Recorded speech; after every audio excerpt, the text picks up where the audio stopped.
Good evening, everyone. I'm Steve DiNatale, the mayor of the city of Fitchburg, and thank you and welcome to the city of Fitchburg. And we couldn't be more happy to be hosting this event this evening, a very, very important one indeed. I want to welcome you to the city and to Fitchburg State University for this evening's very important public education funding information update. And this is hosted by the school superintendents, and this is pretty impressive, ladies and gentlemen. The school superintendents of Worcester, Framingham, Fitchburg, Leominster, Gardner, Clinton, Hudson, Air Shirley, Winchendon, Ashburnham, Westminster, and Athol. This represents 11 school districts from across central Massachusetts, which include large central Mass districts, large North Central Mass districts, small Central Mass districts, and regional school districts.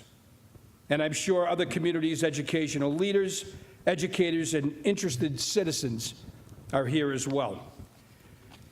This event is one of 3 public education funding informational updates happening across the Commonwealth, with 36 districts participating.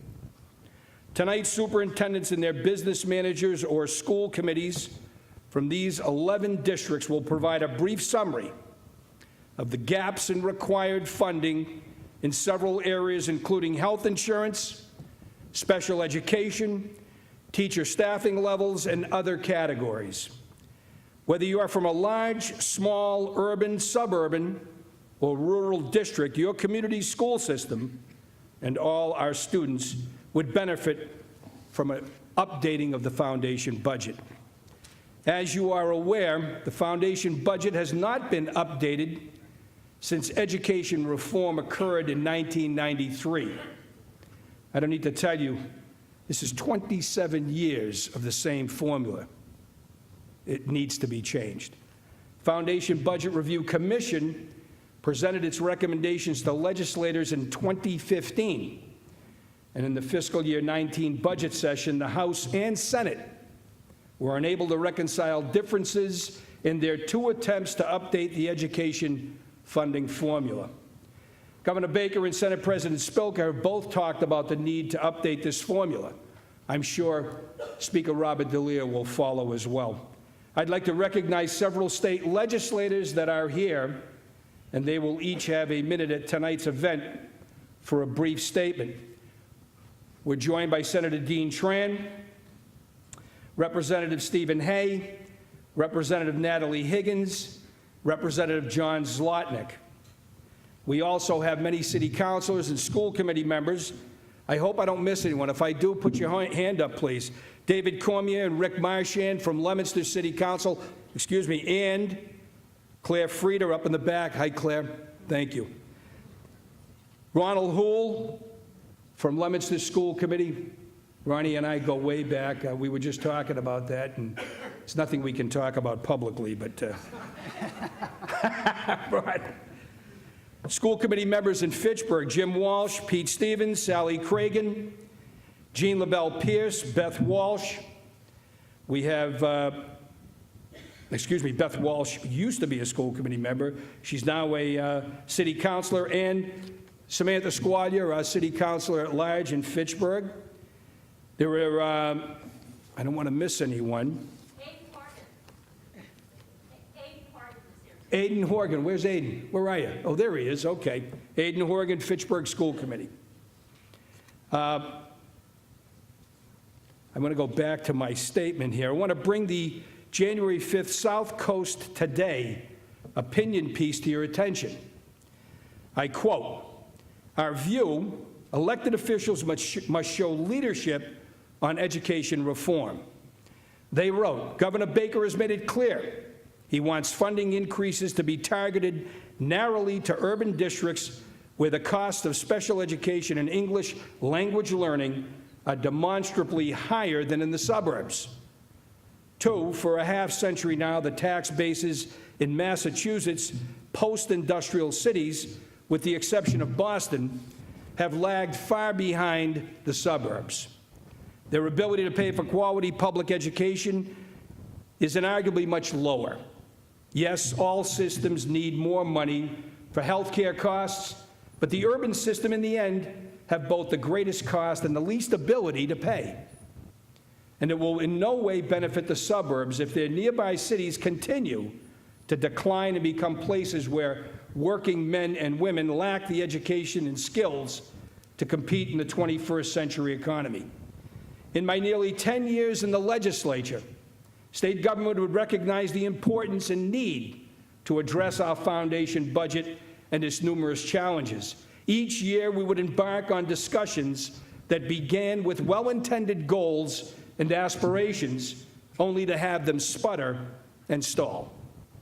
Now is the time to act and face head-on the importance of not only keeping the Commonwealth as the leader in education, but to continue to provide cities like Fitchburg with the resources necessary to prepare our young people for success in the 21st century. Before I go further, I'd like to invite Mayor Dean Mazzarella to come down and say a few words as well. Mayor Mazzarella. And I don't have any stories. Come on, give me some stories, come on. Good evening. I'll just be brief, but it's good to see so many people. We're all finally on the same page, right? It takes a while for everybody to get on the same page. And really, it brings us together because we get impacted by it. We noticed and realized the results of the foundation budget and the negative part of it about 15 years ago. But we were sort of the lone community out there feeling the effects of it. And it took time, over 15 years for everybody, or most everybody, to now be impacted by this. And if your community is impacted yet, in the next 2 years, you will be. The list goes on and on. They aren't all in this area. But all you have to do is Google it and find out the communities that have had to go out and borrow money so they could balance their budget this year. So they're borrowing into the future of their communities to balance the budget. And everybody knows, I don't have to preach to you, special needs, cost of transportation. If you're doing any capital improvement projects, building new schools, roofs, windows, anything, the cost is just about tripled. And that's not going away. So if your community isn't impacted by this yet, it will be. And that's why it's important for the MTA, community select people, the school committee members, city councilors, mayors across the state. This is our real chance to get together and keep filling up these halls, and the change will be made, I guarantee you. I was here for the foundation budget when it first came out. It was a great thing.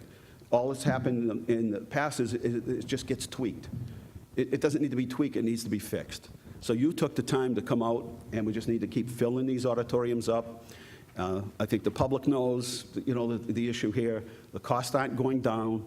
And again, as I said, if your community hasn't been impacted, it will be in the next 2 years. So thank you, and a great forum. I'll be here, and just stay with it and keep educating people as to this is a major problem for the state. Thank you.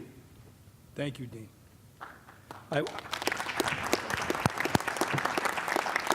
I was just given the list of names of elected officials. Let me go through this for you. I don't want to miss anybody. Ellen Holmes, Ashburnham, Westminster. Eileen Griffin, Leominster. Isabel Alera, Leominster. Meg Clouthier, North Brookfield. James Levesque, Lunenburg. Jonathan DeForge. Nona Ojala, Leominster. Sushalafu Zephyr, Leominster. I already mentioned you guys, okay. Cheryl Simmons, Air. I think this is Jim Air Shirley Quinty. Carol Ashambo, Lunenburg. And Ross Barber, Westminster. And Amy Stutter, Leominster. Thank you, folks, for joining us. And now I'm going to introduce Robert Jokel, as Superintendent of Schools of the City of Fitchburg. Bob. Thank you, Mayor DiNatale. First, I want to thank all of you for coming here tonight to show your interest in learning more about the funding formula. As the mayor said, it hasn't been updated since 1993. The time is now to revisit that. Before I go forward, I want to thank some people here, especially, first, Brian Allen, who's CFO of Worcester Public Schools, who I know from my prior days in MASBO. He's probably the business manager in the state who has the most knowledge and expertise about the funding formula and he worked tirelessly to put the slideshow together to make sure you all learn about how it impacts all the different communities. So whether you're large urban, local urban, up here in the North County, a smaller community, or the regional schools. So I want to thank Brian. I want to thank Maureen also for being the lead coordinator of working with all the superintendents to put this event together. Again, as the mayor said, this is one of 3 events happening across the state tonight. 36 communities are participating. Locally, we're broadcasting this on FAT TV, Fitchburg Access Television. This is also streaming live on Facebook Live, so we can reach a larger audience. When the education reform was passed in 1993, it took 200 community events to get that passed. Hopefully now with technology and again, the momentum that's building at the state level, as the mayor alluded to earlier, we can make something happen a whole lot quicker. So thank you, Maureen. Thank you, Brian. Also, just Chad Garner, who's our public relations person for Fitchburg, has worked with me closely in making sure all the logistics here go off very smoothly. Also, I think Dave Campo at Fitchburg State and President Lapidus would like to thank you for allowing us to host this event here on the campus while school is not in session. The parking and the facilities are great. And also, lastly, Tom Scott of the Mass Superintendents Association, who helped coordinate this event as one of 3 events happening across the state. So what I'd like to do before we get started is just have all the people sitting at a table just introduce themselves, the district, the role, and then we'll get started with the presentation by Brian Allen. So, Rich, let's start it with you. I'm Rich Eichen. I'm the business manager for the Winchendon Public Schools. Joan Landers, interim superintendent in Winchendon. I just walked 4 miles here, so sorry. I've catch my breath. Lincoln Lynch, Executive Director of Finance and Operations for Framingham Public Schools. Dr. Kate Burnham, Superintendent for the Lunenburg Public Schools. Mike Cassidy, Business Manager, Lunenburg Public Schools. Ellen Holmes, School Committee, Ashburnham, Westminster Regional. Marian Benendez, Superintendent, Worcester Public Schools. Brian Allen, Chief Finance and Operations Officer, Worcester Public Schools. Paula Deacon, Leominster Public Schools Superintendent. Michael Stassen, Leominster Public Schools School Committee. Mary Malone, Superintendent in Near Shirley Regional School District.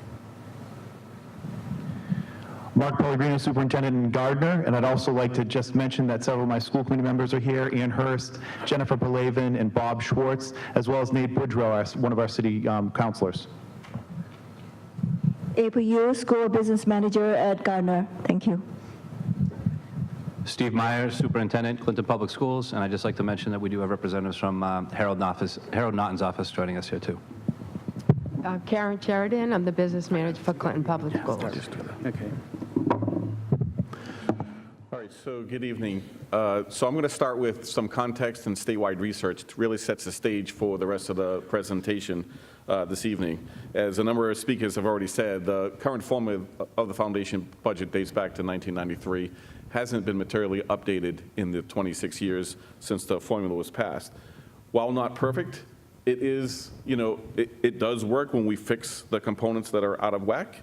It does create a foundation budget intended to assure an adequate level of spending for each community, and then determines communities' ability to pay and fills that gap through Chapter 70 state aid. As the mayor of Leominster just pointed out, if you look at the history of the Chapter 70 formula, during the first 7 or so years, first 9 years of funding, spending in communities significantly increased over that period of time, the first couple of years. But since about 2002, when adjusted for inflation, Chapter 70 has been relatively flat. So communities have been feeling the effect of this flatline Chapter 70 since about 2002. These conversations began back in 2002, and it's just now, many years later, that we're coming together across the state, showing the impact of what this has meant to our communities over that period of time. If you look at some of the statewide research, this is from the Mass Budget and Policy Center. Back in 2011, they put out a similar report called Cutting Class, the underfunding of the state's foundation budget program. They showed at the time that districts were spending $2.1 billion more on health insurance and special education than the foundation budget provided. They recently updated this report in July of 2018, and that gap has widened, went from $2.1 billion to $2.6 billion just between 2011 and 2018. You can see where those gaps are created. It's felt most noticeably in the lowest wealth communities of the state. Mostly the lowest 40% of communities are actually spending less on teachers than the foundation budget provides. The lowest 20% of the communities are spending 27% less on teachers than what the foundation budget provides. Why? We're spending more on special education and health insurance, so if you're only spending at foundation, it's going to come from someplace else. And where is it coming from? It's coming from the largest category, regular classroom teachers. Those other communities, the higher wealth communities, have an ability, but they're covering those gaps with their own dollars. They may have the ability to pay, they may be doing Proposition 2.5 overrides, but they're getting themselves there through local dollars to get them to a higher level of spending. The lower wealth communities do not have that ability to spend what the foundation budget says to be spending on teacher salaries. So this is a mass budget and policy slide. They used Worcester in Southborough as an example, but what it shows is in a community like Worcester, where we spend at foundation, other communities that have wealth can spend not only their foundation amount, but significantly more than that through local tax dollars. So the foundation budget is saying that the adequate level of spending for Worcester is about $12,356. And we're spending just at that level. Southborough has the ability to spend more than that, and good for Southborough, they have the ability to do that, is providing significantly more local dollars into it and spending over $18,000 per child in Southborough. They're covering their own gaps. We're going to show what our gaps are and show what that impact is on each of the communities, showing actual facts from other foundation budget categories and the impacts on each of the communities sitting at the table tonight. Here's what the average foundation rate is for the by wealth of communities, broken out to 5 quintiles, and what communities are actually spending. Again, you'll see the lower wealth communities are spending right around foundation. Those communities that can spend more are spending well above their foundation budget allocation. So in 2014, the state created the Foundation Budget Review Commission, had a series of hearings over a course of over a year. The legislative charge was to review the components of the foundation budget and to seek and determine and recommend measures to promote effective resource allocations. So in October of 2015, the final report was issued and came down to 4 main recommendations, that around health insurance, special education, English language learners, and low-income students. A lot of today's focus is going to be on health insurance or special education. That's where the greatest spending gaps are occurring within our districts and across the state. As you said, $2.6 billion spending more than the foundation budget currently provides. So in terms of health insurance, the Foundation Budget Review Commission found that actual spending far exceeds current foundation budget allotment by more than 140%. And the current formula does not factor the cost of retiree health insurance, was not even factored in the formula back in 1993. The commission recommended to adjust the employee health insurance rate to the state's GIC rate, add retired employee health insurance to the foundation budget, and change the inflation factor for the health insurance to the annual changes in GIC rates. With regards to special education, the commission found that districts spent, quote, far more than the current foundation budget allotment for out-of-district placements by more than 59%. And the current assumed in-district special education enrollment is less than the actual statewide enrollment. The commission's recommendation was to increase the assumed in-district special education enrollment and to increase the out-of-district cost rate to capture the total cost that districts would bear before a circuit breaker is triggered. It's important to note, by adopting the recommendation in the Foundation Budget Review Commission for special education, there's still going to be a $700 million gap. So they're not fully covering the gap. So when the districts tonight show our gap, the Foundation Budget Review Commission's recommendation doesn't even close those gaps. And we have some slides later on that shows what some of those differentials would be. So the recommendations are not perfect, but it goes a long way towards closing those gaps. So now we're going to get into the actual impacts on each of the districts. So we'll start with Worcester and Framingham. So I'll turn it over to my superintendent, Maureen Benenda, and to Lincoln Lynch, the CFO in Framingham.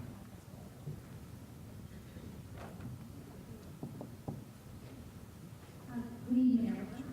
So we'll start with Framingham, and then I will show the Worcester slide. And so we'll start with Framingham.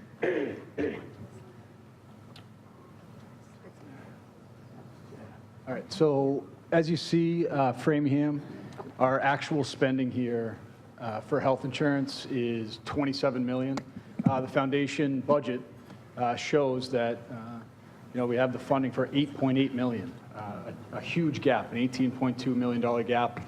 The city has done a few things to try to close that gap. I just started in July, but before my time, they actually changed over to the GIC health insurance plan, and they've saved almost $20 million the past couple of years by making that move. So, we continue to try to do things to close that gap. But as you can see, I mean, $18.2 million is a major, major gap. So, we'll continue to keep working towards closing that gap.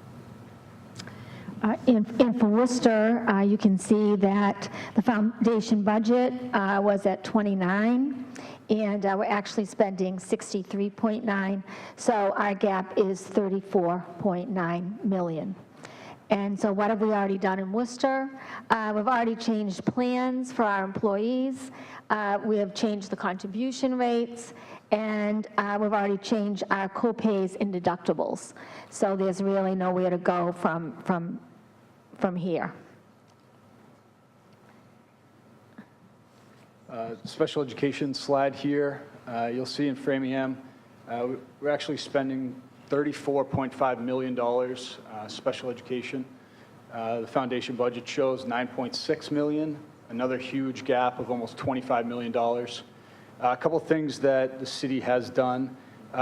We try to create in-district programs. Specifically, we created a middle school program in the district for multiple disability students that saved a significant amount, almost $300,000 by making that move. And we also try to use the local collaboratives that we're members of. Again, a significant savings. You save on transportation. It's usually closer as you're a member district. So again, just trying to do anything we can to close that gap. As you can see from Worcester, the foundation budget figured 27.5 million. We're currently spending 62.1 million. That's a gap of 34.6 million. So what we have done to try to help out with special education services, and I think it's important to mention here that we're not saying we don't want to provide the services for our students. We really do want to provide the services. We just need to have adequate funding.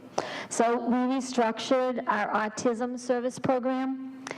We have very low out-of-district placements now. We try to provide services right within our district. And we are using our special education collaborative programs for student placement rather than out-of-district placement.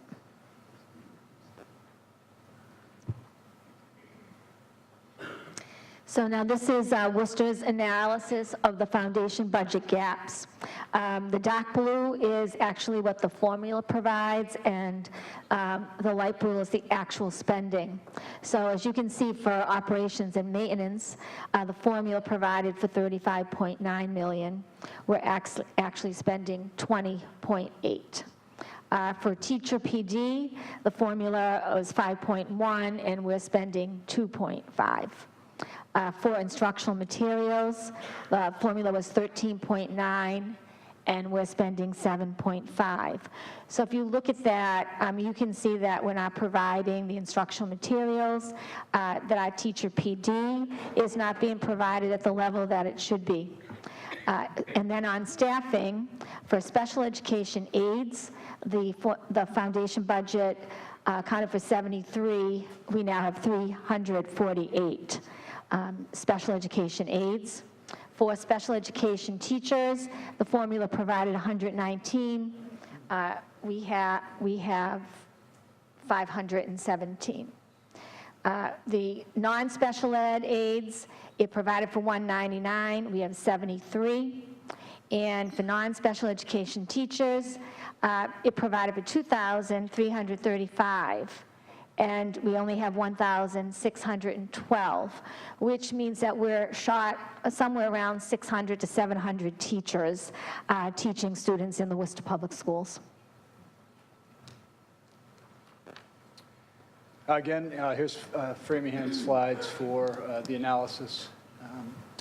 Our operations and maintenance, our actual spending is $9 million. Foundation provides just over 10.5 at 10.6. Our PD, we're only spending $700,000. The formula shows $1.5 million. Instructional materials, we're only spending 1.6, where the formula says 4.4 million. So there are some gaps there. The staffing is another story here. Special ed aides, we have 176. The formula only shows that we should have 40. A huge gap there. The teachers, again, another large gap. 167 we actually have on staff, and the formula says we should have 65. The non-special education aides, mostly in kindergarten, formula says 62.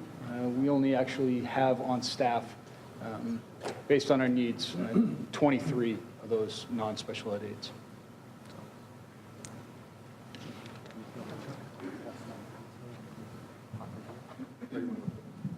No, it's fine.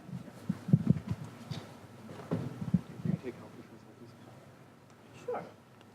Good evening, and thank you. I have to say, as a new superintendent, it's been phenomenal having this amount of support, trying to fix what's been happening for so long, and having the teamwork and coming together with not just only our peers, but business managers, the support of our communities, the outreach.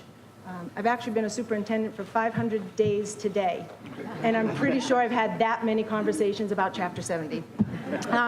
So just in the interest of time, for me, graphs speak volumes, and as you watch them come up, the numbers are one thing, but the pictures say even more. There's a trend, there's a pattern.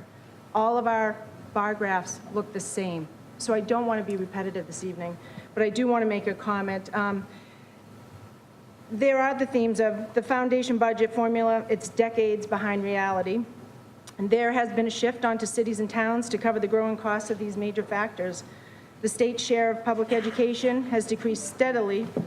And 3, our districts are now at a breaking point. And Leominster and Fitchburg, considered the Twin Cities, when Leominster hurts, Fitchburg hurts. And so don't all of our urbans.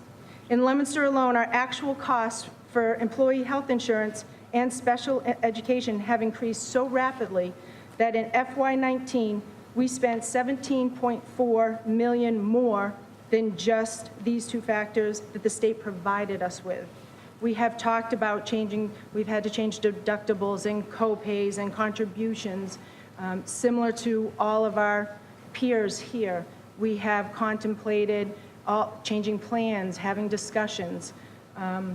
Special education as well. For us in Leominster, we provide in-district planning. We hold our students, we are held accountable for every one of our children. So we make sure that we provide. It's not even an option to have that discussion.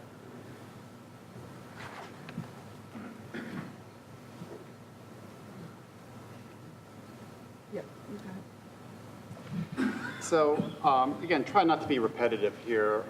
Fitchburg, like a lot of the other districts who have spoken already, we've created in-district programming for students who have special needs, autism programs. we're at the point now where actually with our facilities, we're running out of space to house the programs.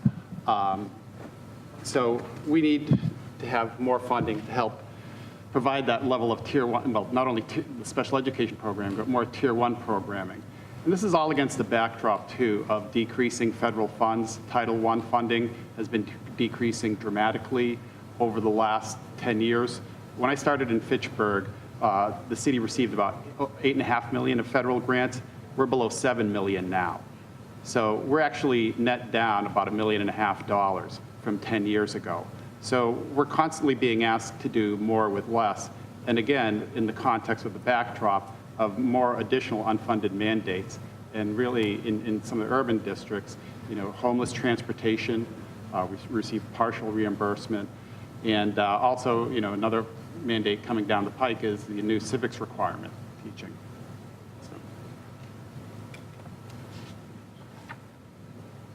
So, that's me. So I'll keep talking here. So, I figure the size will just overwhelm everybody. So it's almost like it doesn't need explanation, but it does. So again, as in Fitchburg, every community tackles their budget in a different way. And in Fitchburg, just to highlight a couple of the categories here, if you look at instructional materials, the formula says we should be spending $2.9 million. And in our foundation budget, we actually spend no money. We actually, several years ago, had to resort to funding our instructional materials from school choice funding. And we give each school an allocation that they're allowed to spend over the year. But we don't have funding in our budget, not only for instructional materials, but also technology. Up until a few years ago, we hadn't purchased computers since I won't say the new high school, but our computers were operating on the old Windows with a 3.1 system. We used federal grants to fund some computers, and then recently, again, school choice has been funding some of the technology. And also, whether it's Fitchburg or Worcester or a lot of communities in Massachusetts or across the country, it's very difficult to keep up with the facilities needs and repairs and maintenance. And I know it's on other slides too, but if this formula even received some improvement, it would help us out.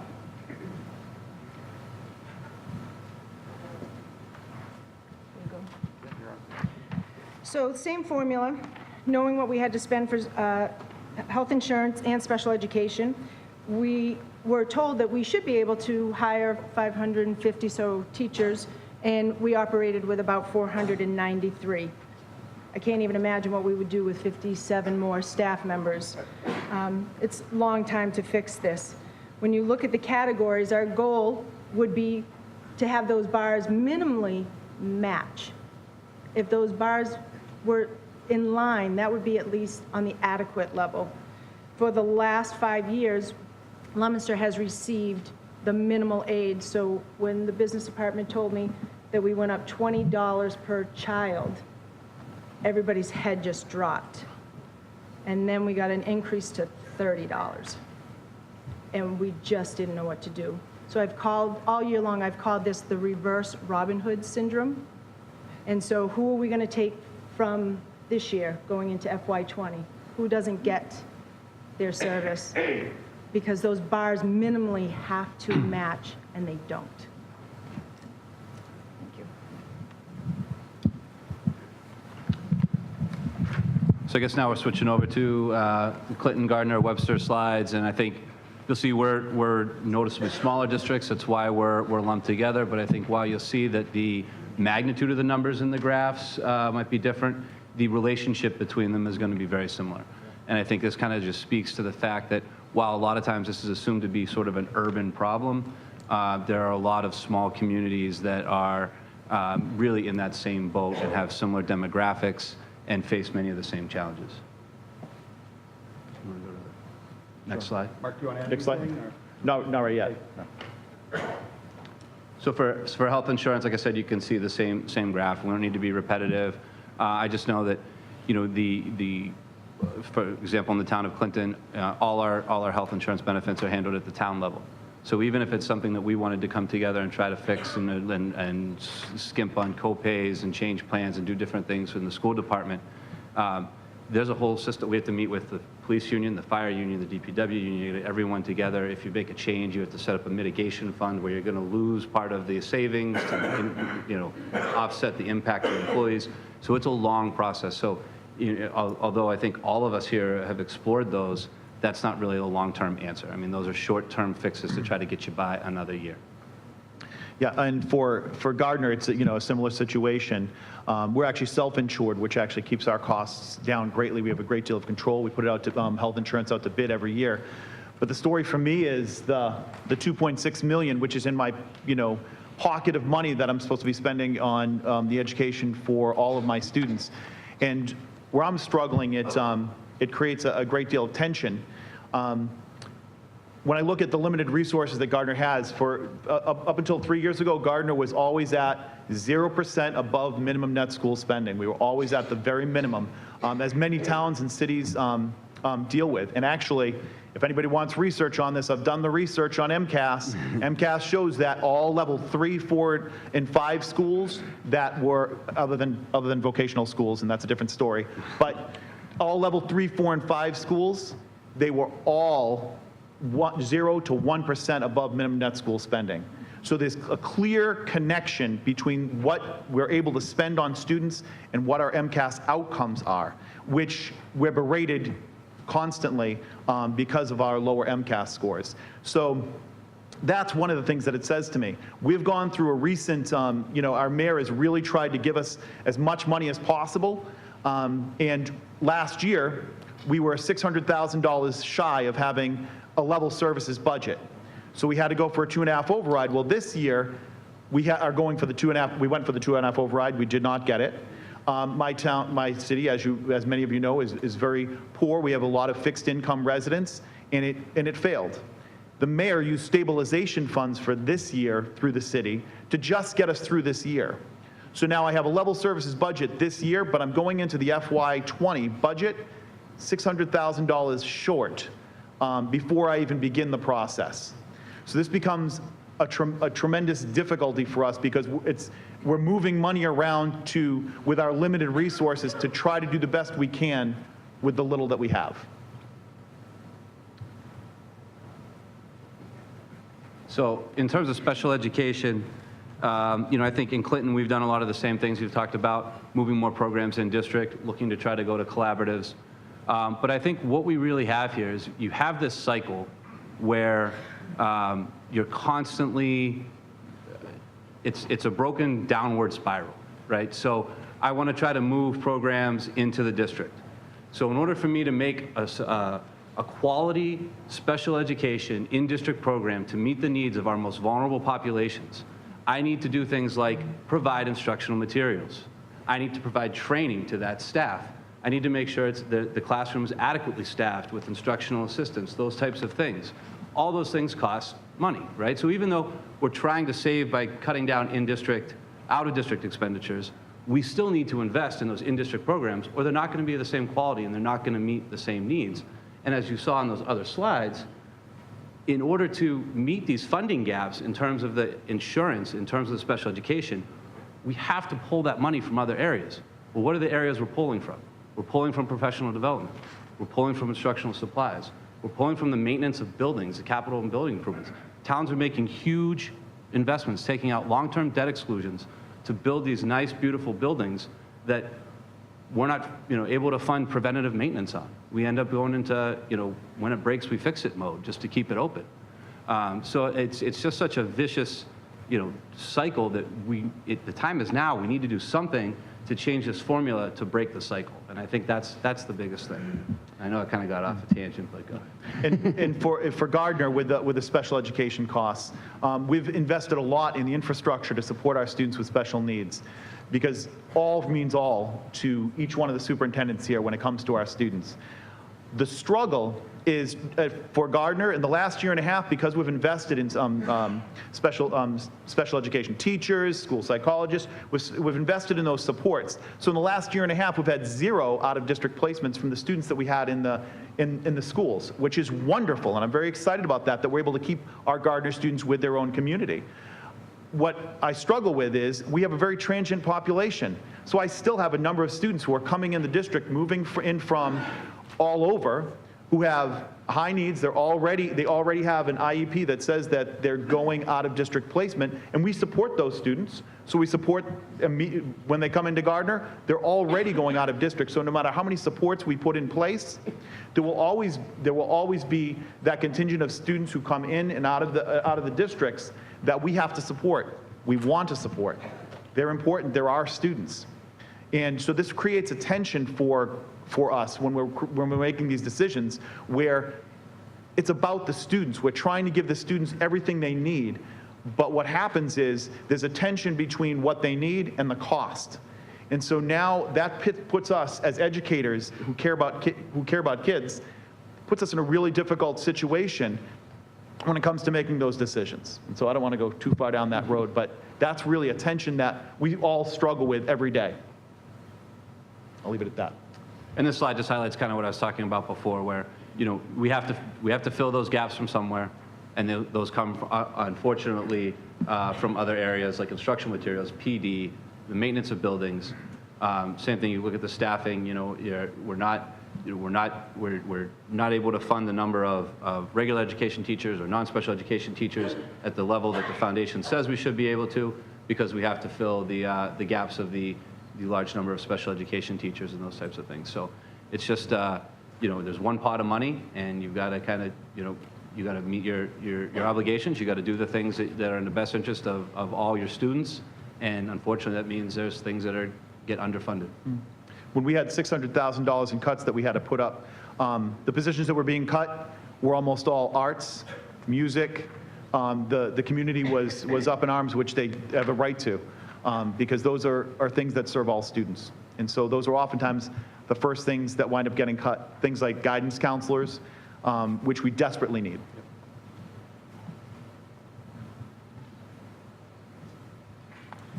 And I should just mention, I know Webster couldn't be here tonight because they have their school committee meeting, but they did want to take part in this, and they do have, you can see by the bar graph, they fit the same profile. Moving on to Lunenburg and Winchendon. Hi, everyone.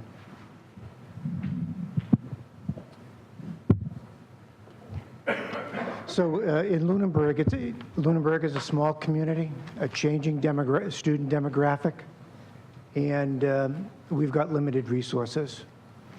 And the major impact is our health insurance for our employees. It has increased over the last 5 years 62%, with a projected another 8% for next year. It's hard to manage within a budget. We've changed our co-pays and deductions for our employees, but I don't know what's the next step to improve our situation. In Winchendon, we have a gap. Recently, this is the third year that the town has been in the GIC. They just negotiated through the PEC committee a new plan through Meyer for the next 3 years, and there'll be further savings with that plan.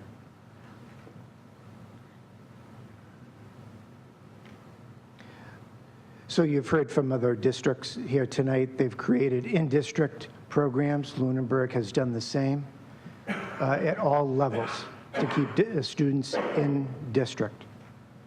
So what does that do? So then we have to invest into our classrooms. We have to invest in professional development. We have to invest in hiring new teachers, which will be on the next slide. So that'll increase our FTEs, which will be on our next slide. And as we hire new teachers, as we hire new paras, our health insurance goes up. So it's that cycle that we're in for our special education program. Another thing that we're seeing in town, and I'm sure that my colleagues will agree, we're seeing a change in the needs that we're being presented amongst our student population. And we need to be able to adapt to meet the needs of the students that are in our classrooms. That also requires additional resources in terms of materials, space, staffing, professional development. So it's not as if, we find the magic bullet, we have the programming that we need, we can retain students in district, because the nature of the need is always shifting. So we work hard to keep up with those shifts, but it isn't easy. And we have a $1.4 million gap in special education.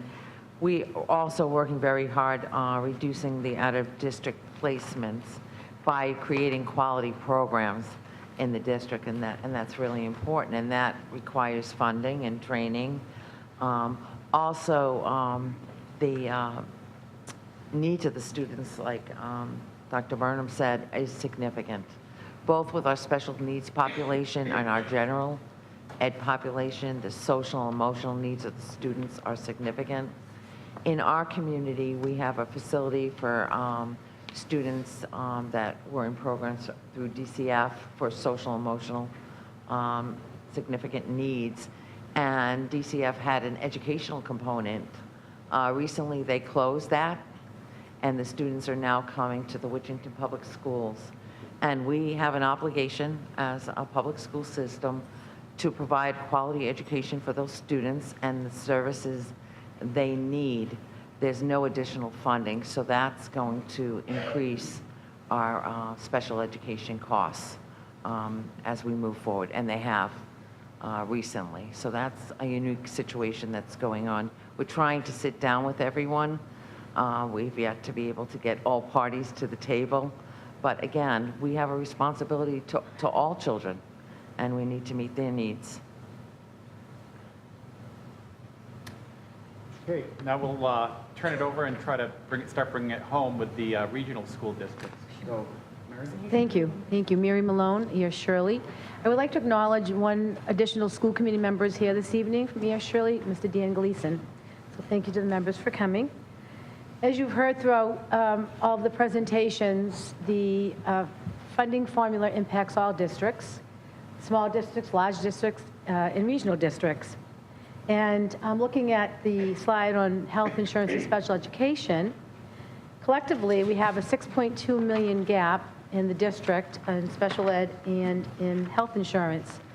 And on the slide, we have listed some of the cost reduction measures that the district has undertaken. And I'd like to point out that these measures are actually, these cost-saving measures have been saved by the staff in the district themselves to save jobs, to ensure that their colleagues do not lose jobs and that we can best service children. So it's cyclical inside a district and how we save money. And we really appreciate that our faculties in our districts are willing to accept higher deductibles, higher co-pays, and so on. In special ed, we also have done some of the same things, creating a continuum of services in the district.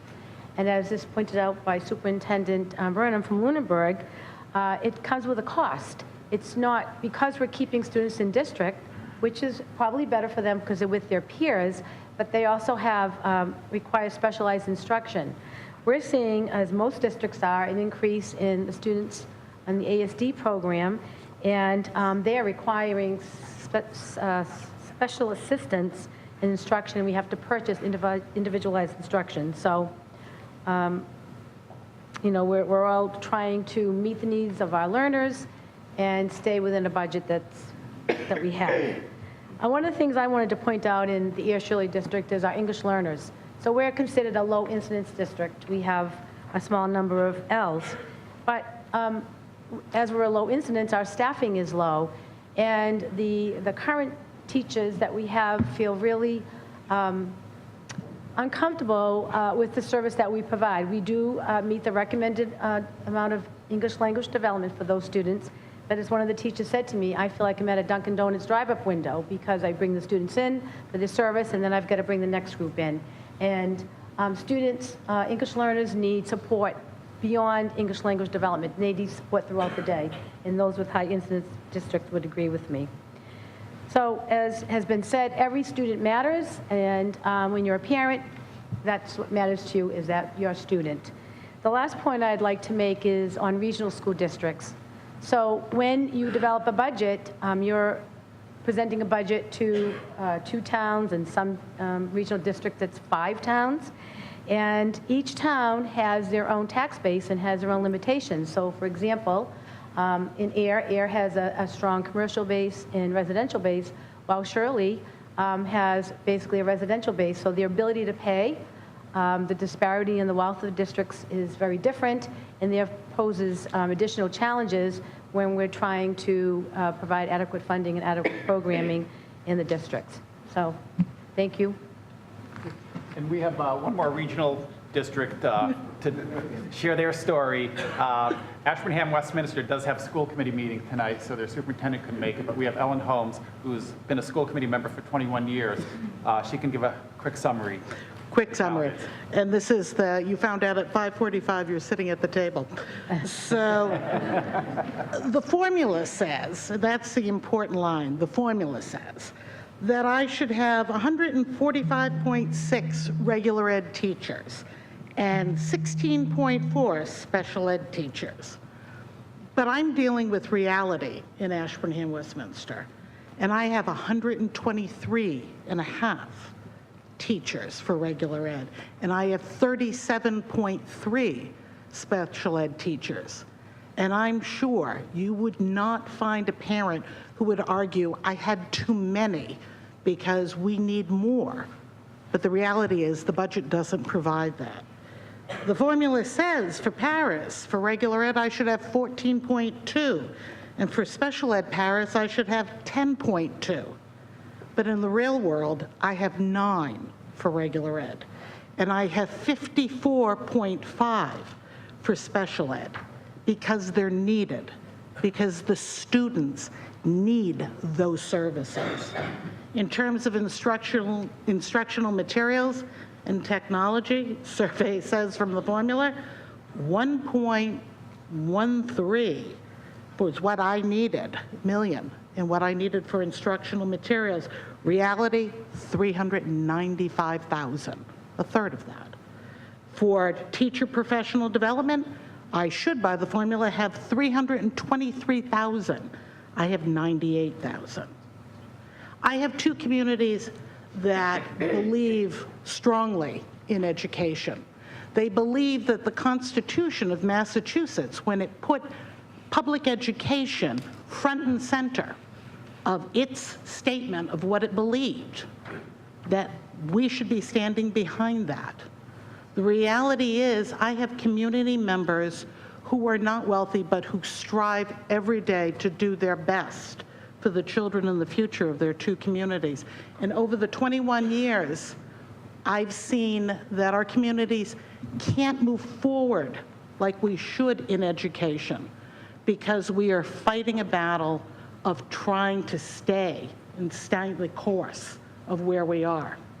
And at the federal level, I'm sorry, but when I have to explain to legislators at the federal level about IDEA and the 40% that was due our communities in special education, and that it had nothing to do with a political party or 5 years ago or anything like that, and realize the amount of money that people are withholding the children of our districts, it is abhorrent to me.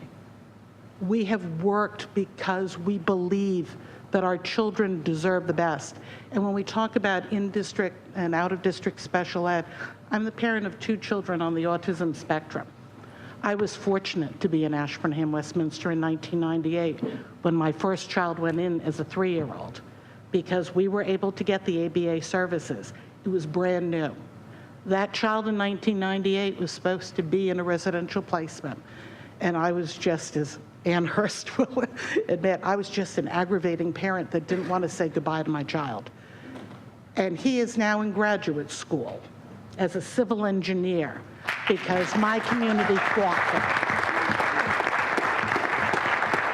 it. And because I was blessed with being in Ashburnham Westminster, my younger son also went through that same ABA program and graduated from Oakmont, and he too is at UMass Lowell, is now a junior, because my community gave more than they were really capable of giving financially, because we care about our children, but we need help, just like everybody else at this table. We need help for all of our students, regular ed, special ed, ELF, it doesn't matter what the label is. They're children, and they're your future.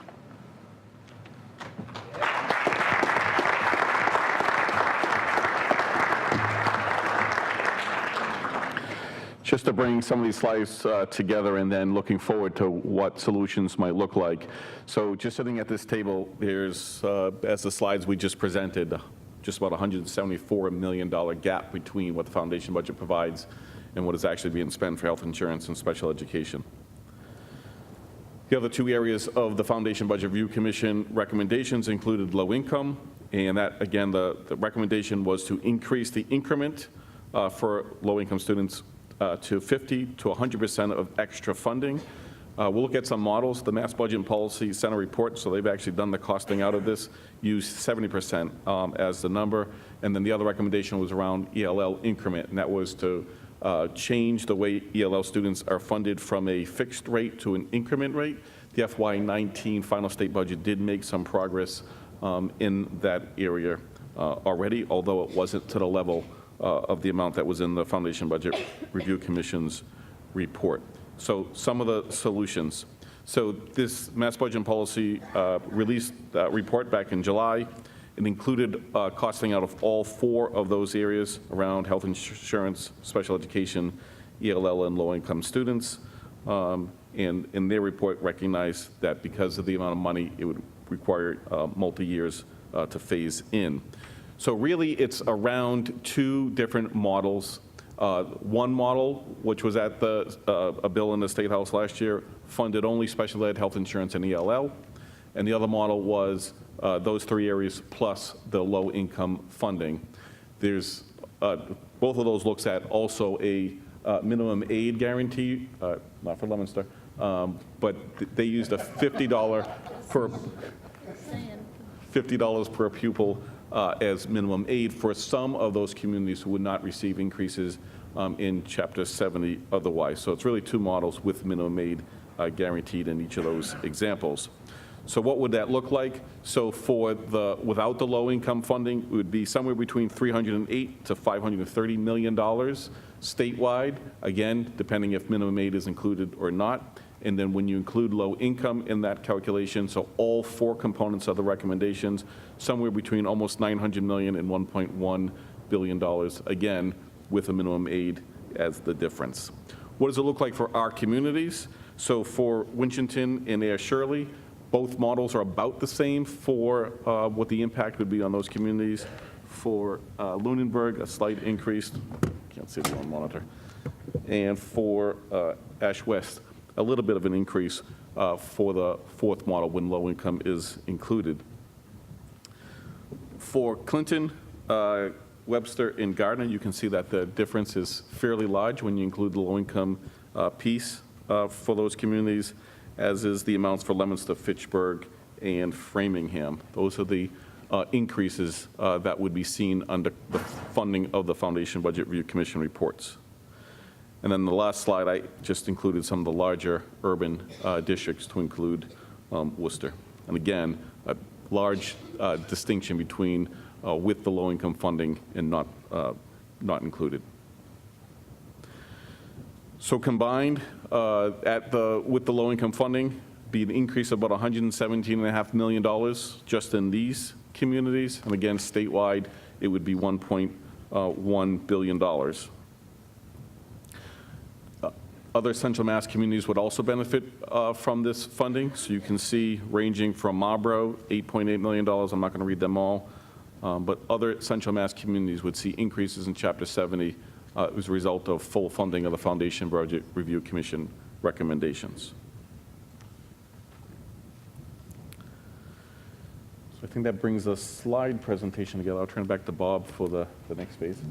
So Thank you, Brian, for getting us started and wrapping it up here. Now we're going to have a question and answer period. I'll grab a microphone and I'll walk into the audience if anyone has a question of any of our panelists or myself.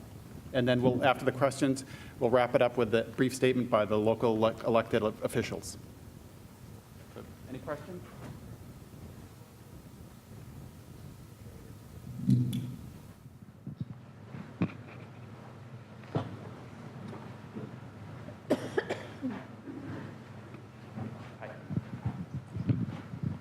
I want to thank you for coming tonight. I appreciate the panel.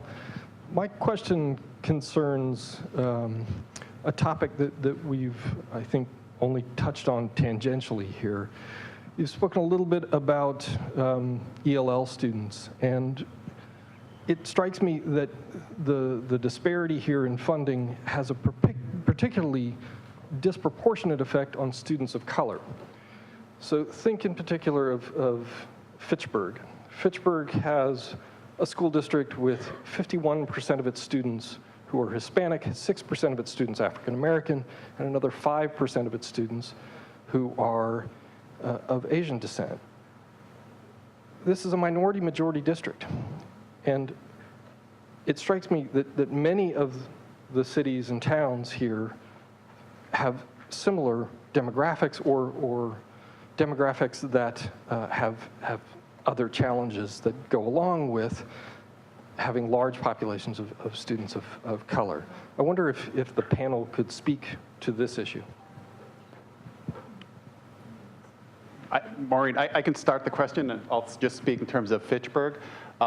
Clearly, I think a lot of communities have changed demographically, and one of the areas that many of our communities, whether you're urban or even some of the smaller districts, are grappling with how do we educate English language learners. Clearly, the formula, when it was created back in 1993, didn't incorporate that. So as Brian demonstrated, that's something that we're trying to educate all the community members, so you can all contact your legislators. So whether you're from an urban district, a small community, or a regional school district, English language learners are increasing in all of our districts. And the demographics and statistics that you mentioned for Fitchburg are correct, but that's definitely an area where we could benefit more and do it, and provide more services to our students. Over the last year, we received some funding as a result of the hurricanes down in Puerto Rico.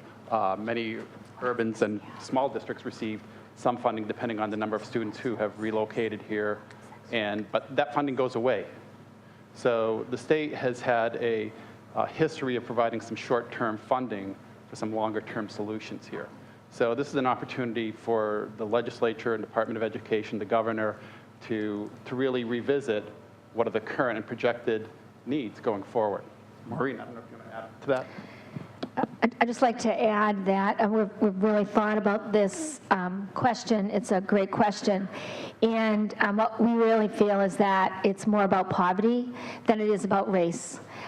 For the cities and the towns, students that come from poverty really need additional services. So we talk about social emotional learning services, we talk about extra school readiness services, and support services that students need, and all of those involve hiring staff to do those services. So for us, we really see not an issue of race, but really socioeconomic, the level of socioeconomic challenges that we have for our students.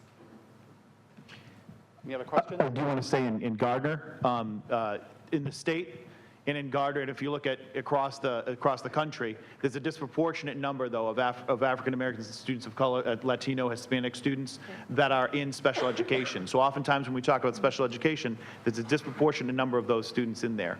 So our largest issue is definitely poverty, because we all struggle with that, and that cuts across all races and creates trauma, where we now have to have a lot more supports to have safe and supportive schools.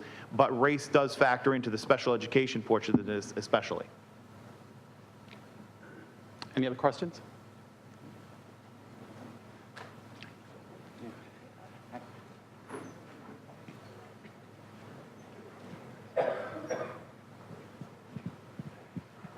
Thank you. Good evening. My name is Rick Mashi. I'm the City Council President for the City of Leominster. I'm also a retired high school teacher for 34 years, actually 35 with a callback, and then I am working for a collaborative in special education the last year, and currently doing that as well. My question is to the gentleman who is the superintendent, I believe, in Gardner. One of the contentious questions that has been raised in our community with the same troubles that you're going through in your own cities and towns has been that stabilization account. And you were in a situation in Gardner where there was probably nowhere to go. And, you know, tightening up your budgets, your school budget, you were able to tap into the local support for the stabilization fund. But being a city official, we also know that those stabilization funds can only be used for one-time expenditures, we hope, and also that there is a mission to put the money back into that stabilization fund. Can you explain to us how that worked out in your particular case? Thank you very much. How it worked out entirely, we're right in the middle of it. So the stabilization funds are, I don't know how they're necessarily going to be replenished for the city. What I do know is this was a contentious discussion about using them, and it was not the way that we necessarily wanted to go. We actually wanted to have the Proposition 2.5 override before the summer hit, but we weren't able to pull that off. I mean, that's one of the difficulties and the struggles we have is the timing of all this. I know there are many school districts. I was talking with someone from a more wealthy district who had their budget wrapped up in October because that's what their school committee required. So the Chapter 70 funding for that particular community doesn't really matter. They just decide what they need for a budget and they get that, then they get that money, and good for them. But the struggle really comes in the timing of all this. And so you're right, the mayor pulled that, was able to pull that money together. The city council approved the money to support the schools, but I feel like all it did was put off, which we said from the beginning, this put off the inevitable of losing the $600,000. So actually, I'm in a really tough spot right now. Right, so you were looking at $600,000? Before I start, I'm already $600,000 in the hole. Okay, so after that money is allocated, you're going to be okay, but what happens after that? I'm already in the hole. Yeah, I started in the hole. The money's gone for this year, right? Okay. So he's spending the money this year, right? To allow. So we get through. I'm fine until June 30. All right. But once great. July 1 hits, I'm starting out. When we develop the budget, I'm starting out with $600,000 less than I actually had this year. Okay. All right. Thank you very much. Any other questions? Just raise your hand. Okay.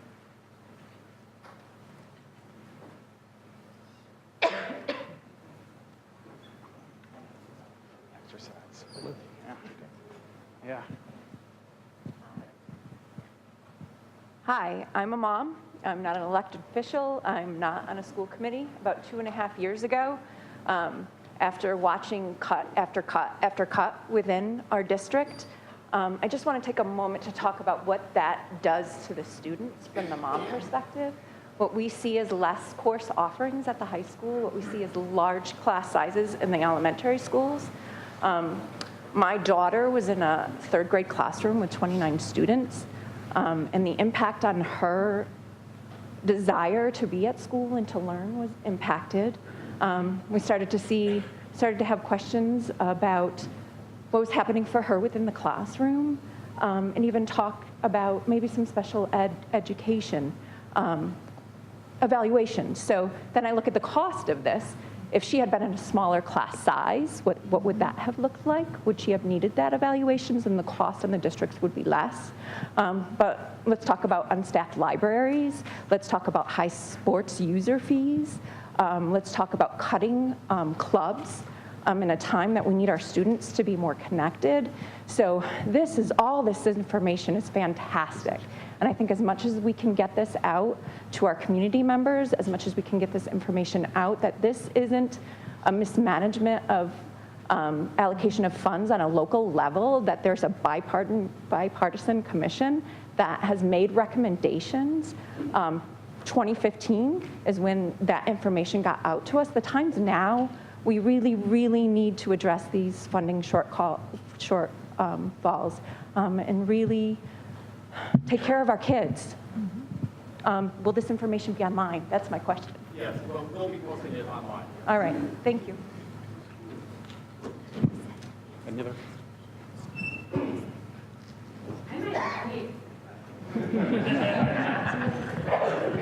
Thank you. So I guess my next question is what's coming next? Because I am a parent of 3 children on IEPs, 4th in general education, and what we often see is school committee against community, general ed parents versus special education parents, city versus state. Where's the money coming from? Where are the resources going to be? And when I travel with my child's sports teams to other communities, and I work in a community that's wealthy, and I see the resources that those families, those kids have, it's disheartening. So what I'm hearing is discriminatory, what the state is doing, whether that was part of the original plan or not. It's classism, it's racism, it's discrimination against special education when they're not funding what our special education kids need. So it's great that we're here because we see it, but what are we doing to educate the other communities that it's not hurting as badly? Because they're the people, most likely, that go out and vote. And we need their vote to be able to impact what the state gives all of us to create equality.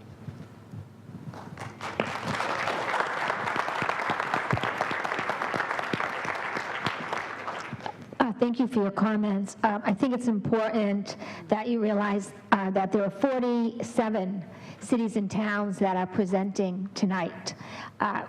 There's a group, as you know, here, one in Malden, and one in New Bedford. And so we started as a tale of 2 cities. It was Worcester and Brockton. And then we decided that we were going to march to other parts of the state. And we went and we was Springfield, Brockton, Worcester, and Holyoke. And then we decided that, the best way to get the message out is to march through the whole state.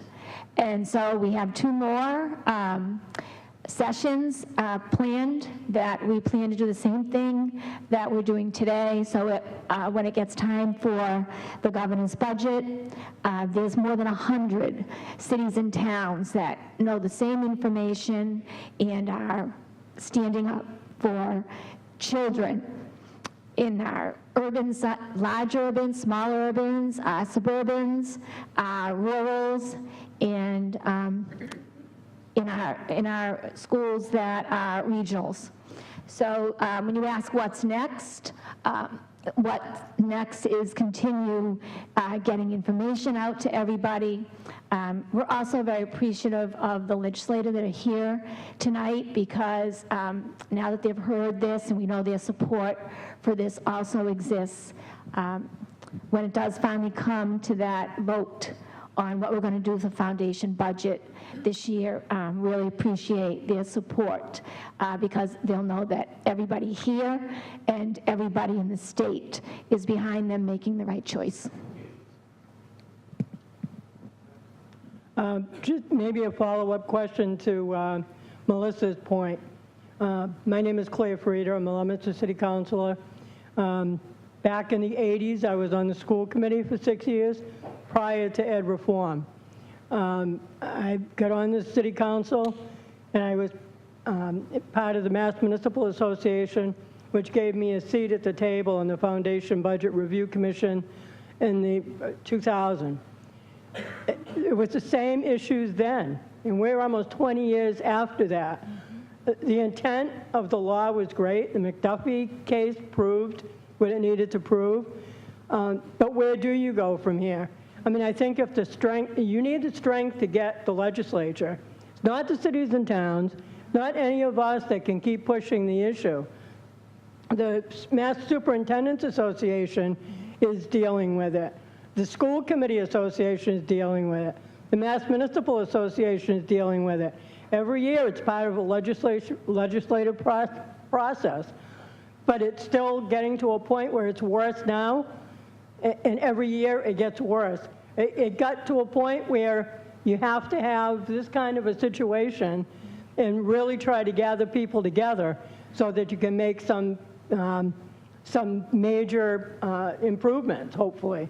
But you can't keep taxing the individuals and the homeowners. Back on the foundation budget when I was there, major issue was equity and inadequacy. You know, you got some parts of the state that property values are real high and income is real low.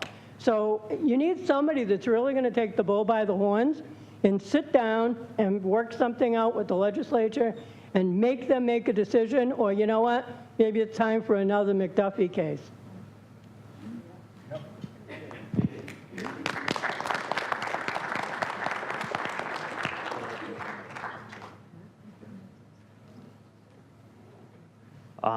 My name is Adam Cordio. I am the president of the Fitchburg Education Association.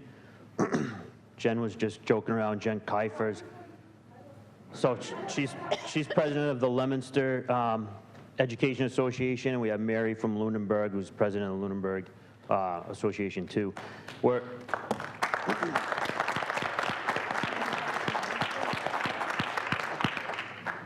I just wanted to thank Bob for inviting us tonight. I think finally the superintendents and the unions are on the same playing field, and you know we're looking at the same end game. The MTA members are pushing forth a bill, and we're going to be talking more about it on the 29th of January at 6 o'clock at Skyview in Leominster. So it would be nice if everyone could also show up there. We're going to be talking about action plans, next steps, what we can do to help push this forward. Jen, I don't know if you wanted to add anything, Mary? Thank you. Thank you, Ed. Okay. Any other questions here? Hello, my name's Tom Kanakia. I'm a resident of Leominster. I have 2 children currently attending Leominster Public Schools, and I'm also a 25-year veteran teacher in Leominster. To me, this is all about people. So inevitably, when I'm at some gathering, a family gathering, and I'm asked, oh, what do you teach? I always say, I teach children.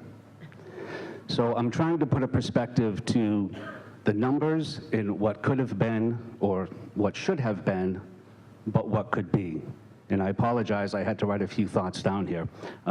If the foundation budget formula adequately represented those cost factors since 1983, and the state properly funded Chapter 70 aid, how many teachers would not just my district, but your district? How many additional teachers, through your extensive cost analysis, do you believe you would have hired or have been able to hire? You know, what is the people effect here on the children?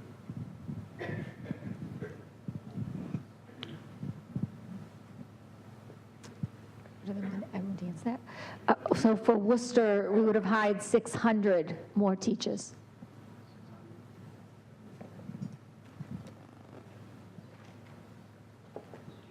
I don't have it. Oh, okay. In Ashburnham, Westminster, I don't have the exact number, but when I think about the cuts that went through, and for me, 2001 was probably the biggest crisis because we were on the CBS Evening News on September 9th. I had just had my 3rd child just about a week and a half earlier, and we were on for the highest user fees in the United States, where we were charging about $800 for football, $1,000 for hockey, $400 for tennis. I can remember parents saying to me, you know, what is it, a racket, balls, a net? But it's so much more that you have to pay. But the reality, yeah, the transportation, the insurances, but the reality was the district that existed in 1998 has fought what I would say is decimation of an educational product that we were extraordinarily proud of.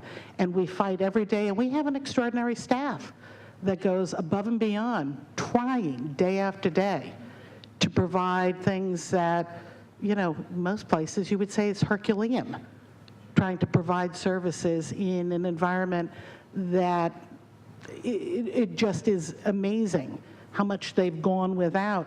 But when you look at the cost on the children, that's the part that really strikes home, because of the number of children that have gone through my district since 2001 that have lost so much compared to the opportunity that would have been there if the resources had been there. It has nothing to do with the desire of the folks that are there to provide. It's just the reality of what we could have offered and what we could have done. Simply put, the budget is actually supposed to be driven by education, and oftentimes the education is driven by the budget, and I think that's our biggest struggle. My mother-in-law was a superintendent actually in Gardner before I was. She had nothing to do with me getting the job, but she was a superintendent in Gardner before I was, and when she went to a different town that was very wealthy, I said, so what's the biggest change? She just said, I just don't even know what to do with my money. Now the strategies are totally different. I don't have to worry about where I take the money from. Instead, what we need to do, I can just get done. And I think that, to me, was profound. Any other questions?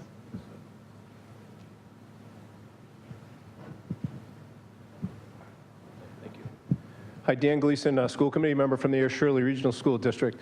Thank you all for your time you gave tonight. Appreciate it. So the question about teachers and how many are short just makes me think about unintended consequences. So if this funding over the next several years became reality and everyone starts to go hire teachers, has anyone talked to the state colleges and universities about producing enough teachers to fill those gaps? Are there really that many unemployed teachers on the street that we could start hiring?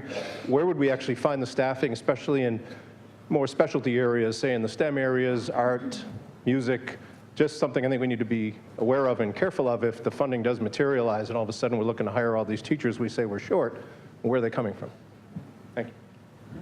That's a problem I'd like to have.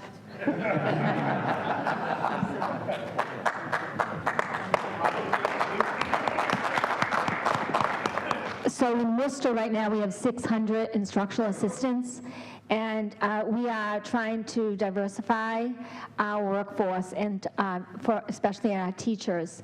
So what we would do is provide free courses and opportunities for those 600 instructional assistants to also work to get their degrees.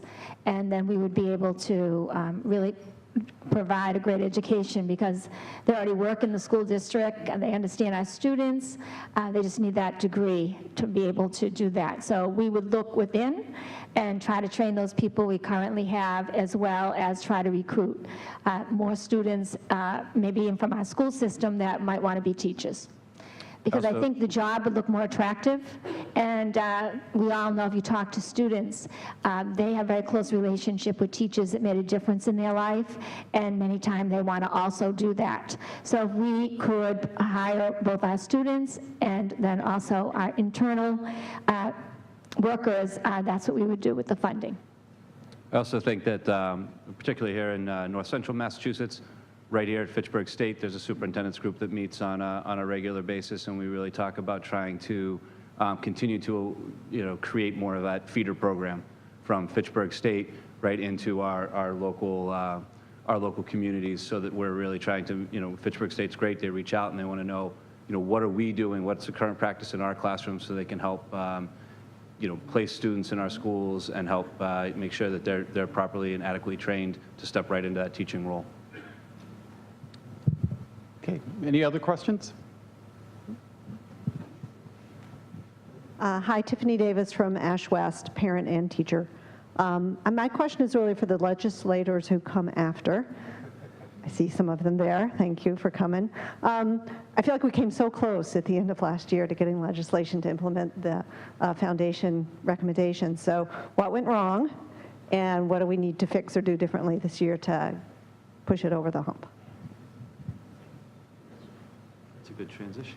Okay, maybe that's a good transition. Someone stole my line here. Glenn, I think it was you. So now, just like to have the mayor introduce the local legislators who are here tonight, and they can give a statement in terms of, to answer the question, how the process fell apart last year, how come it wasn't successful, and maybe from the legislators' perspective, what's happening now. Okay? Very simply, we'll start with Senator Tran. Senator Tran, you want to come up? You want to come up? Why are you coming up? You said, oh, you're coming up together? Come on up.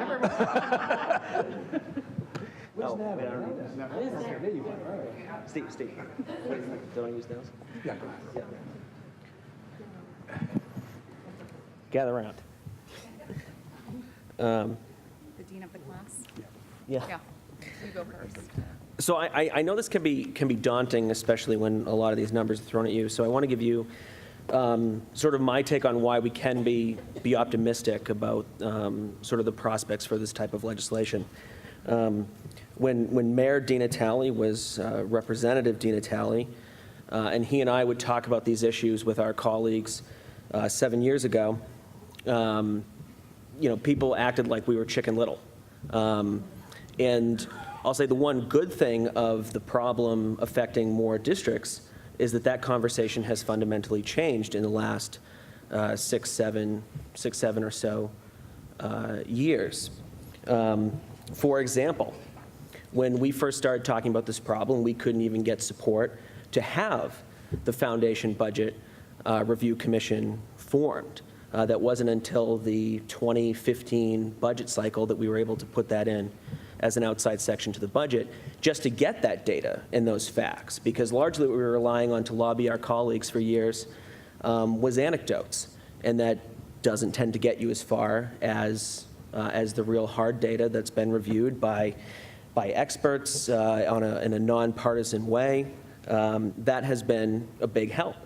But even then, we were not able to get support to bring something to the floor. Last session was the first time since I've been in the legislature, and probably the first time in, since '93, that something has actually come to the floor. And in the last session came to the floor in both branches.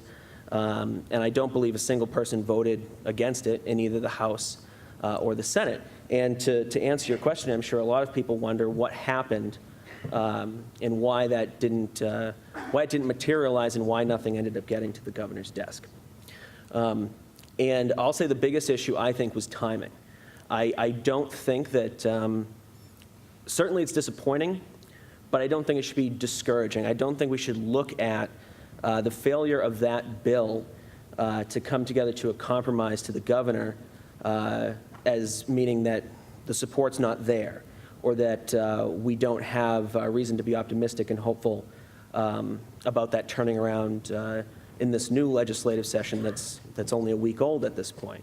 And really that's because, not to get too much into the weeds about the legislative process, but by the time the conference committee was formed of House and Senate members, there was only, I think, 16 days left in the session. 15 days left in the session to work out all those details in a very big piece of legislation and get something back, to have both branches vote on it and get it to the governor. And then if the governor has any input or suggestions, to be honest with you, that's really the simplest answer, I think, is we just ran out of time. And that's the nature of the way the two-year legislative cycle works. Right now we're anticipating a fresh bill filed by the governor, who's going to file his budget, and this bill as a companion piece to that budget, sort of restarting that process. And the Education Committee and their House and Senate chairs have announced similar plans. So I think that's why I think we can be optimistic. I think the momentum's there, and I've seen that momentum grow over the last several sessions to a point now where I think we do have the votes on the floor, which is something I don't think we could have said when I joined the legislature in 2012. I don't think that was the case back then. One thing I also want to mention, she usually handles this, but she could not be here tonight.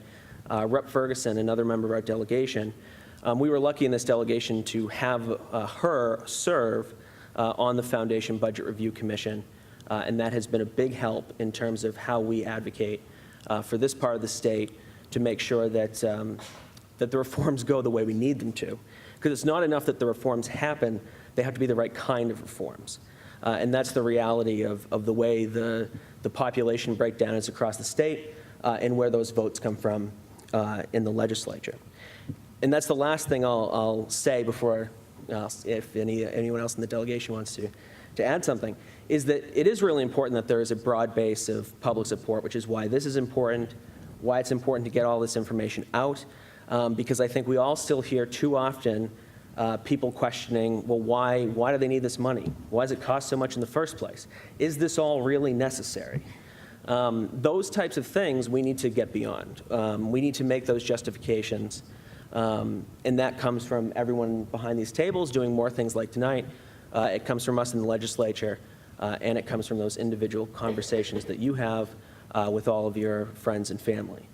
Because the only way that we can make this work and be sustainable as a legislative budget priority is if there is that broad base of public support that goes much deeper than just the core education community. Everyone has to understand what this means, not just to the kids, but to everybody, to the economy and to the future of the Commonwealth in general. So with that, anybody? Okay. Thank you, Representative. Just want to make a few comments and also give an update from the Senate side.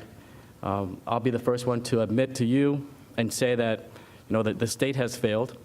It has failed you, and it has failed our children.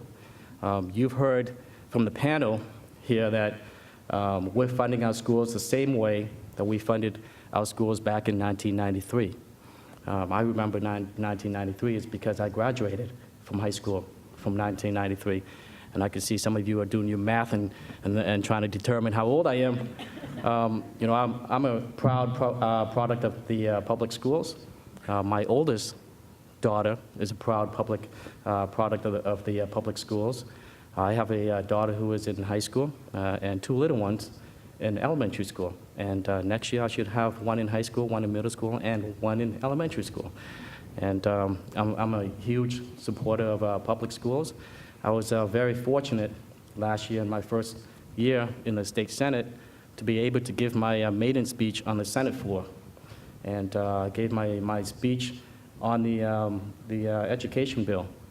And finally, the whole entire state Senate was able to pass an education bill unanimously. And that bill went to the conference committee. And as you heard from my colleagues from the House, they also passed a similar bill. And unfortunately, we ran out of time, and we weren't able to get those two bills reconciled. I am optimistic, just like my colleague mentioned earlier, that this time around, we're going to have enough time to pass something. To me, something is better than nothing, but I'm hoping that something is 100% funded education bill.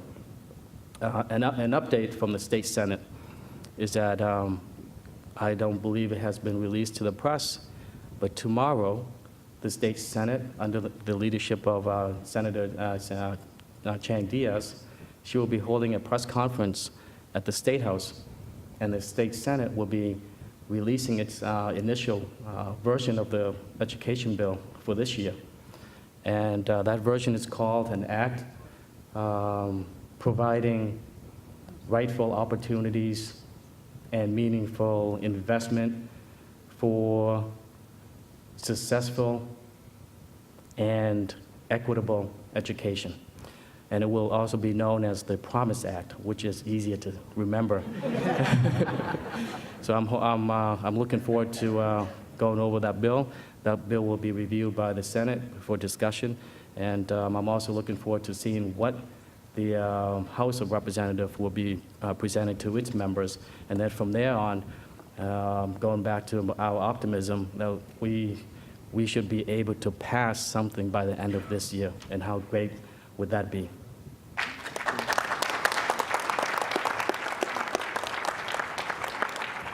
Thank you. I appreciate everybody coming out tonight because this is an important subject.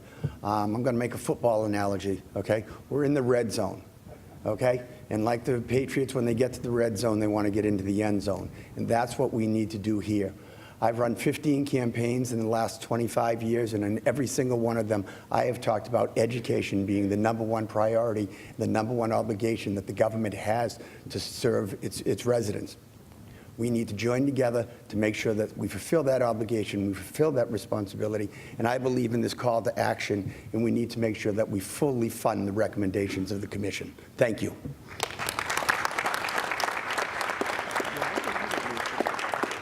I'm going to try to be brief because I know you all have families to get home to. But I'm the state representative for Leominster. And I'm feeling a little less optimistic than maybe my colleagues are because we've been fighting to fix this for almost my entire life. And for those of you who don't know me, prior to running for office, I was a community organizer for public higher education funding. And Massachusetts has been very proud of the leadership role we've played in public education for a really long time. We are falling behind. You have heard repeatedly from people on the panel and people in the room, we aren't fulfilling our obligation according to our Constitution. Kids should not have different opportunities based on the zip code their parents can afford to live in.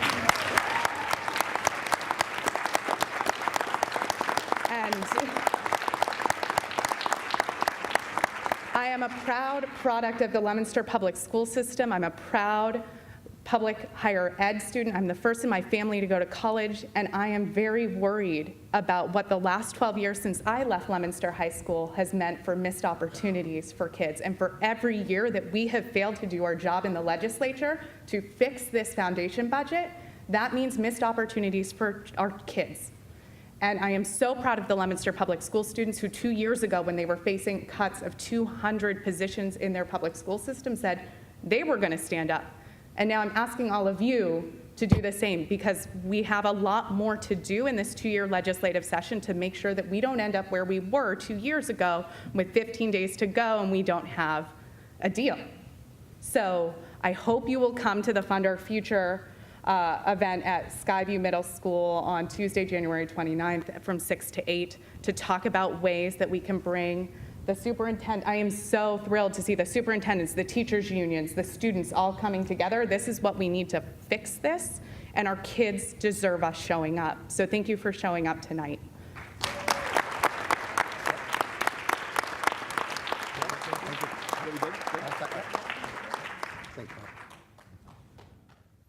Okay, so that brings us to the end of our program here tonight. And our goals when we were putting this forum together was really to educate the public. So whether you're here in person or watching out on FATV or out on the internet, hopefully we accomplished that goal. It doesn't matter where you live. This isn't a partisan issue. This isn't a geographic issue. They're all our kids, and we want to provide the best possible education for them. So having said that, thank you for coming out. And